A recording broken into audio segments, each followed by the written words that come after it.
Hi everyone, welcome back to Veracity Day 4A.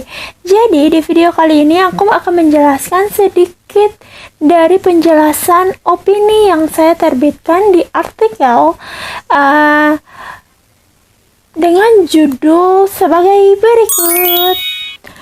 Jadi guys, perkembangan usaha anak muda di Ternate menunjukkan pola strategi yang cukup signifikan di mana owner Gen Z tidak hanya menyusun strategi pemasarannya di bagian produksi ataupun distribusi barang yang murah dan bagus, tetapi juga mulai menyusun strategi berbasis akses internet. Selain internet, ada juga kondisi infrastruktur yang menjadi daya tarik visual ataupun spot foto yang membuat konsumen tertarik untuk mencoba di usaha tersebut. Kombinasi faktor-faktor ini menjadi fondasi keunggulan yang kompetitif di era persaingan yang semakin padat ini. So for now, kita akan bahas inti dari video ini, yaitu peran akses internet, infrastruktur, dan letak yang strategis. Oke? Pertama yang kita bahas yaitu akses internet sebagai jantung. Kenapa saya bilang sebagai jantung?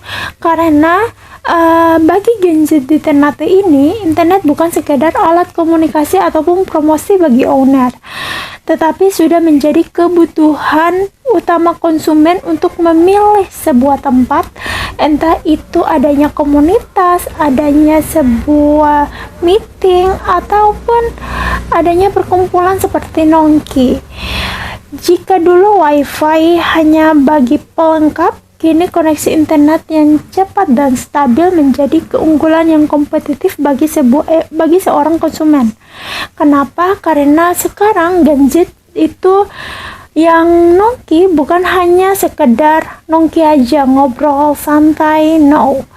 Sekarang mereka yang mementingkan infrastruktur yang bagus, akses internet yang bagus.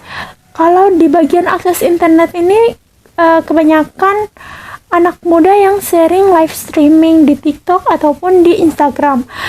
Karena ada juga nih mereka yang ingin upload story ataupun reels itu langsung di tempatnya.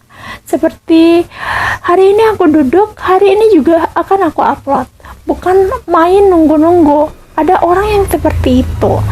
Dan ada juga mahasiswa dan pelajar yang membutuhkan wifi untuk mengerjakan tugasnya. Di mana juga ada konten kreator yang membutuhkan koneksi stabil juga untuk mengupload videonya. Tempat usaha yang memiliki wifi cepat dan stabil otomatis lebih unggul dibanding yang tidak menyediakan akses yang tidak memadai. Oke, kita lanjut yang kedua, yaitu distribusi barang dan infrastruktur yang menjadi penentu kecepatan pelayanan, di mana tidak adanya keterlambatan bahan baku. Sebagai wilayah kepulauan, distribusi di kota Ternate cukup terasa ya, karena keterlambatan barang yang dari luar daerah ataupun ongkos kirim yang tinggi. Ada juga cuaca yang tiba-tiba memburuk yang mempengaruhi pengiriman menjadi risiko nyata. Owner Gen Z yang kompetitif biasanya memilih supplier lokal untuk menekan biaya. Dan yang ketiga adalah spot foto, di mana strategi visual ini menjadi daya tarik pasar anak muda. Yang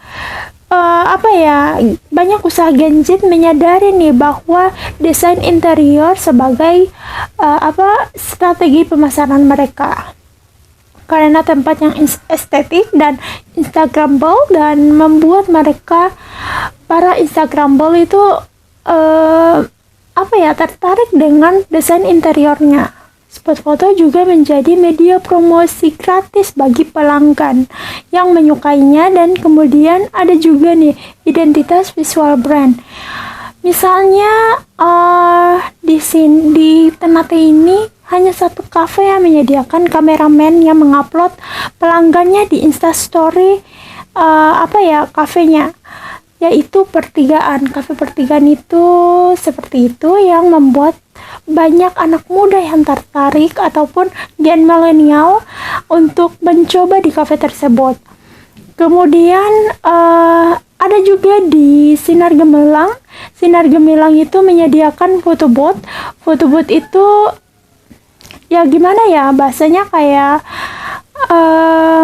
kafe yang menyediakan foto booth hanya Sinar Gemilang di Ternate.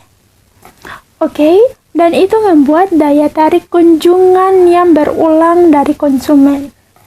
Kemudian keempat adalah lokasi usaha yang strategi, yang kalau saya bilang akses internet itu penting, tapi tidak kalah penting dengan lokasi